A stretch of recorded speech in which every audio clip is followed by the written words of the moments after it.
এই শহীদদেরকে আমাদের চিরদিন মনে রাখতে হবে। আমরা যদি তাদের অবদান, তাদের স্যাক্রিফাইসের পটভূমিটা ভুলে যাই, তাহলে বাংলাদেশে এরকম আয়নাঘরের সংস্কৃতি বারবার ফিরে আসবে। এবং আবার যদি বাংলাদেশে আয়নাঘর ফিরে আসে, 1 শতাব্দীতেও সেই আয়নাঘরের অন্ধকার প্রকোষ্ঠ থেকে জাতির মুক্তি পাওয়ার কোনো সম্ভাবনা থাকবে না। দুনিয়াব্যাপী যে আন্তর্জাতিক অপরাধ ট্রাইব্যুনালগুলো আছে, সেখানেও প্রথম তদন্ত রিপোর্ট 2 বছরের আগে কোথাও আসেনি। আমাদের প্রথম তদন্ত রিপোর্ট 6 মাসের মাথায় আমরা পেয়েছি।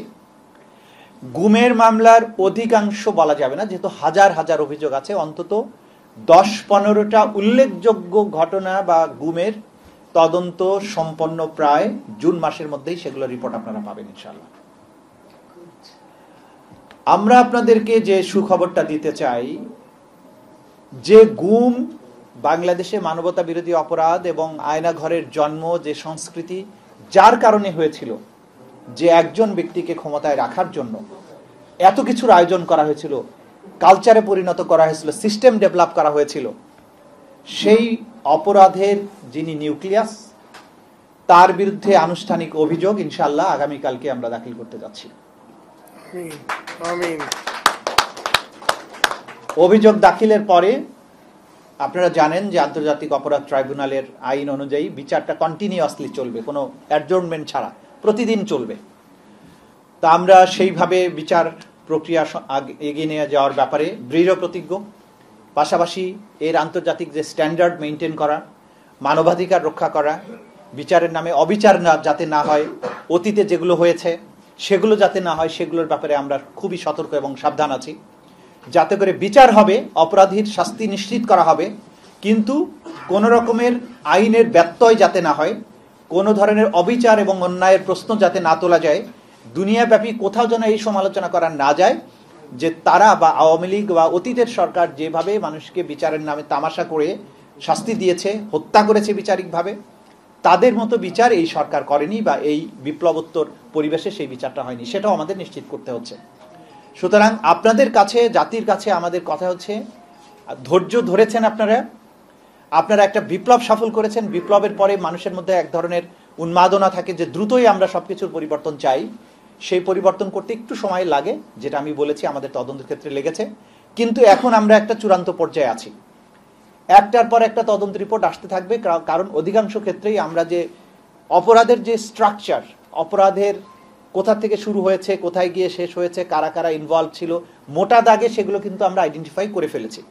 সুতরাং বিচার প্রক্রিয়া নিয়ে সামনে অগ্রসর হওয়ার পথে আমাদের বাধা অনেকটাই দূরীভূত হয়েছে। এরপরেও অনেক বাধাই তো আছে। আপনারা জানেন যে যারা এই গুমের মতো ভয়াবহ অপরাধের সাথে জড়িত ছিল, তাদের অনেককেই আমরা এখনো গ্রেফতার করতে পারিনি। মেইন পারপিট্রেটররা যখন বাইরে থাকে, তখন বিচারের ক্ষেত্রে সাক্ষীদের নিরাপত্তা একটা বড় প্রশ্ন হয়ে দাঁড়ায়। সেই ক্ষেত্রে গ্রেফতার নিশ্চিত করার ব্যাপারে আমরা কাজ করছি। আগে যেমন অভিযোগ ছিল যে পুলিশ বাহিনী গ্রেফতার করার ক্ষেত্রে শিথিলতা দেখায়, কারণ পুলিশ আরেকজন পুলিশ তার সহকর্মীকে গ্রেফতার করা তাদের জন্য কঠিন, অনেক ক্ষেত্রেই কঠিন বা তারা করতে চান না। সেক্ষেত্রে আন্তর্জাতিক অপরাধ ট্রাইব্যুনালের তদন্ত সংস্থাকে গ্রেফতারের ক্ষমতা দেওয়া হয়েছে। বাট অ্যাগেইন আন্তর্জাতিক অপরাধ ট্রাইব্যুনালের যারা তদন্ত সংস্থা তারাও কিন্তু পুলিশ। সুতরাং গ্রেপ্তারের ক্ষেত্রে কিছুটা সমস্যা আমাদের কিন্তু এখনো রয়ে গেছে, কিছুটা না, অনেকটাই আছে। কিন্তু এই জিনিসগুলো ওভারকাম করে আমরা কিন্তু ক্রমাগত সফল হচ্ছি এবং আশা করছি আগামী ডিসেম্বরের মধ্যে বিচারের ব্যাপারে বাংলাদেশ এক উল্লেখযোগ্য অগ্রগতি দেখতে পাবে। বাংলাদেশ অতীতের অনেক কালো অধ্যায় থেকে বেরিয়ে আসার মতো একটা সিগনিফিক্যান্ট কাজ অন্তত আন্তর্জাতিক অপরাধ ট্রাইব্যুনাল দেখাতে পারবে, এটা আমরা আশাবাদ ব্যক্ত করছি। কেউ এটাকে ইন্টারপ্রেট করবেন না এই অর্থে যে আমরা বিচারের শহীদদেরকে স্মরণ করতে হবে, যারা এমন সীসা ঢালা প্রাচীরের মতো দাঁড়িয়েছিল, যে যারা আক্রমণকারী ছিল, হত্যাকারী ছিল, তারা পর্যন্ত বলেছে গুলি করি মরে একটাই যায়, বাকিটি যায় না স্যার। যারা এরকম সীসা ঢালা প্রাচীর গড়ে তুলেছিল তারা কিন্তু অচেনা কেউ নয়। আপনার আমার সন্তান স্কুলে পড়ে, কলেজে পড়ে, কেউ হয়তো স্কুলেও যায় না, এমন বাচ্চাদেরকেও আমি দেখেছি। 5 বছরের বাচ্চা, সে পানি নিয়ে দাঁড়িয়েছে এই বিপ্লবের সময়। সুতরাং এই জাতির জীবনের অবিস্মরণীয় অর্জনগুলোর মধ্যে জলজলেতম অর্জন হচ্ছে জুলাই বিপ্লব এবং 5ই আগস্টের বিজয়। এই শহীদদেরকে আমাদের চিরদিন মনে রাখতে হবে। আমরা যদি তাদের অবদান, তাদের স্যাক্রিফাইসের পটভূমিটা ভুলে যাই, তাহলে বাংলাদেশে এরকম আয়নাঘরের সংস্কৃতি বারবার ফিরে আসবে, এবং আবার যদি বাংলাদেশে আয়নাঘর ফিরে আসে, 1 শতাব্দীতেও সেই আয়নাঘরের অন্ধকার প্রকোষ্ঠ থেকে জাতির মুক্তি পাওয়ার কোনো সম্ভাবনা থাকবে না। সুতরাং যে মুক্তির আলো আমরা দেখেছি, এই আলো জ্বালিয়ে রাখতে হবে।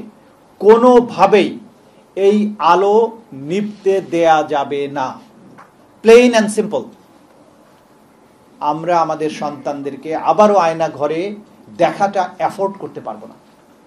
এই জাতির পক্ষে এটা আর অ্যাফোর্ড করা সম্ভব নয় যে হাজার হাজার মানুষ গুম হয়ে যাবে, তাদের লাশগুলো, কঙ্কালগুলো শীতলক্ষা, বুড়িগঙ্গা, সুন্দরবনে কিংবা বঙ্গোপসাগরে পাওয়া যাবে। এই জিনিস বহন করার মতো ক্ষমতা আমাদের আর নাই, এই জাতির আর নাই। আমাদের সবার আগে ওই সব শহীদদেরকে স্মরণ করা প্রয়োজন, যারা অকুণ্ঠ চিত্তে, একেবারে নির্ভীকভাবে সেই দানব একটা শক্তি যারা মানুষকে এইভাবে অন্ধকার প্রকোষ্ঠে বন্দি করত বছরের পর বছর ধরে। আমি প্রথমে যেটা বলতে চাই, যদি 5ই আগস্ট না ঘটতো তাহলে ব্যারিস্টার আরমানদেরকে আমরা দেখতে পেতাম না, মাইকেল চাকমাকে দেখতে পেতাম না, ব্রিগেডিয়ার আজমিকে দেখতে পেতাম না। সুতরাং এই গুমের সংস্কৃতির ধ্বংস করে দেওয়ার প্রথম পদক্ষেপটাই ছিল জুলাই বিপ্লব বা 5ই আগস্ট। আমরা সিম্পলি আনএবল, আমরা এটা আর হতে দিতে পারি না। সেটার জন্য কি করতে হবে? প্রথম কথা হচ্ছে, এই অপরাধের বিচার আমাদের নিশ্চিত করতেই হবে। বিচারের কাজ পুরোদমে আগাচ্ছে। অনেকের মধ্যে যেটা সন্দেহ, সংশয় ছিল যে এতদিন সময় লাগছে কেন, 6 মাস হয়ে গেল, কেন বিচার হচ্ছে না? দেখুন, আন্তর্জাতিক অপরাধ ট্রাইব্যুনালের কার্যক্রম একটা আন্তর্জাতিক স্ট্যান্ডার্ড মেনটেন করে করতে হয়, এবং এইটা পৃথিবীর সবচাইতে জটিলতম অপরাধের নাম হচ্ছে ক্রাইমস এগেইনস্ট হিউম্যানিটি বা মানবতা বিরোধী অপরাধ। এই অপরাধগুলো, যেই গুমের যে বছরের পর বছর অন্ধকার প্রকোষ্ঠে ছিল, তারা এক একটা সেল আবিষ্কার করতে আমাদের কত পরিশ্রম করতে হয়েছে, কত টেকনোলজি ব্যবহার করতে হয়েছে, কত ধরনের পদ্ধতি অবলম্বন করতে হয়েছে, এবং আমরা কিন্তু এখনো সবগুলো আবিষ্কার করতে পারি নাই। সুতরাং এই তদন্ত শেষ হতে একটা যুক্তিসঙ্গত সময় লাগবে। এটা মোবাইল কোর্টের মতো নয়, ম্যাজিস্ট্রেট গেল, ভোক্তা অধিকার গেল, গিয়ে বলল আপনার সামগ্রীতে ভেজাল আছে, তাৎক্ষণিক 50,000 টাকা বা 5 লক্ষ টাকা জরিমানা করে দিল, অথবা 1 মাসের জেল দিয়ে দিল। আন্তর্জাতিক অপরাধ ট্রাইব্যুনালের কার্যক্রম সেরকম নয়। সে কারণে তদন্তটা শেষ হতে এই যে সময়টা লেগেছে বা লাগছে, সেইটা যুক্তিসঙ্গত সময়। গত সময়ে প্রথম তদন্ত রিপোর্ট আসতে তাদের 16 মাস লেগেছিল, কারণ সেটাও একটা সামান্য ছোটখাটো বিষয় ছিল বলে আমরা মনে করি এবারের যে অপরাধগুলো হয়েছে।